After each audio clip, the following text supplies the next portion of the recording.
Russia-Ukraine news. Putin's aide has said that if Ukraine's counterattack is successful, Russia would be forced to resort to nuclear weapons. Former Russian President and Putin ally Dmitry Medvedev has said that if Ukraine's counteroffensive is successful, Russia would be forced to deploy a nuclear weapon.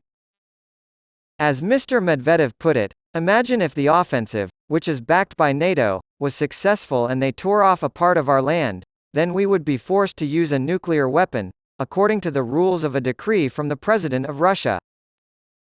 Our adversaries should, therefore, pray for the success of our warriors.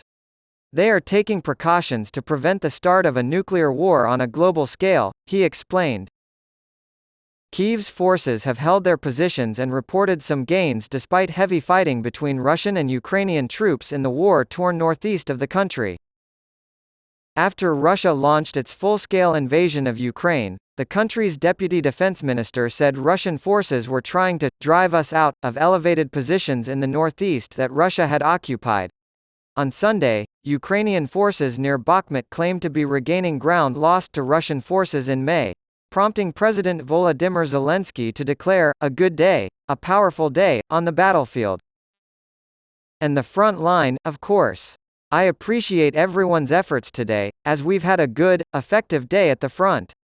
Mr. Zelensky said, the direction of Bakhmut, along with other very hot and painful areas in Donbass, including Avdiivka, Mariinka, and of course the southern directions.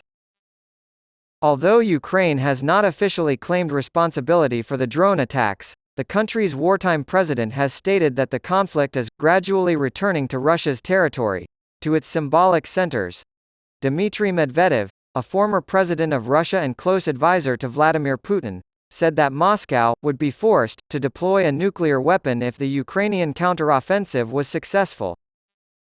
The president of Russia has decreed that the use of nuclear weapons is permissible under certain circumstances. Imagine if the offensive, which is backed by NATO, was successful and they tore off a part of our land, he said.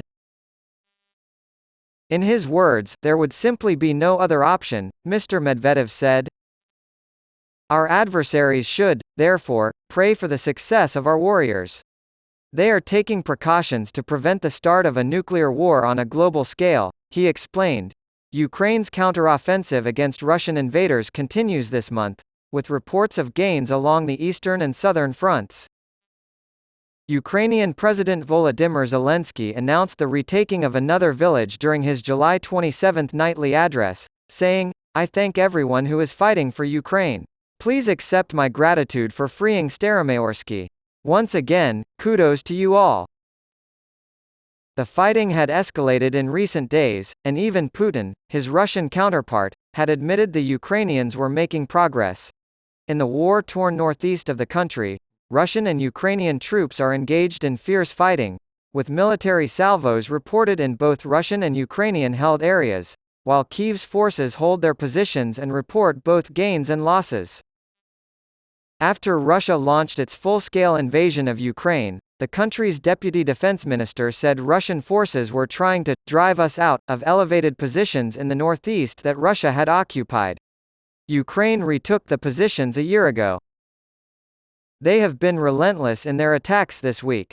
In spite of this, our troops not only fight back against attacks, but sometimes even push them back, the deputy minister said. It took Russian forces over 10 months to take Bakhmut, and according to her, the Russians had no fewer losses than during the heated battles there. She emphasized that the primary objective of the Russian invasion of Ukraine was to divert out forces from the Bakhmut area, where we have a successful offensive. Ms. Malier reported that Russian forces were tenaciously trying to seize back territory in the south. Ukraine has retaken control of approximately 77 square miles of territory in the south, but the minister claims that Russian defenses and minefields are preventing further gains. Russia's military has also confirmed northeastern battlefield activity, claiming their forces have halted Ukrainian forces there. It said it had damaged a high-rise building rumored to house government offices and downed 3 Ukrainian drones it said were headed for Moscow.